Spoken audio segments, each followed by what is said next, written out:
De burgemeesters van het Heerenveen en Haas verbieden voor eerst het uitbrekken van de bedden in de neetopvang in Hardenplak. De asielziekers zijn nog in beide sporthallen aanwezig. Het uitbrekken van de bedden, zonder dat bekend is wanneer ze voortmatten, houdt een soort onrust onder de vluchtelingen. Friesland krijgt van Joetouw 3 nieuwe neetopvanglocaties voor vluchtelingen. In Kolm, Warkum en Gerkeskleester worden bij elkaar goed 350 mensen opvangen. Het gaat om de vluchtelingen die het nodig op Heerenveen en in Haas onderbracht binnen.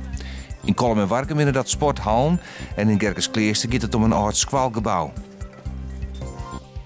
Een fietser is vanmorgen omgekomen bij een onrijding op Luxterheerwaai in Luxwoud.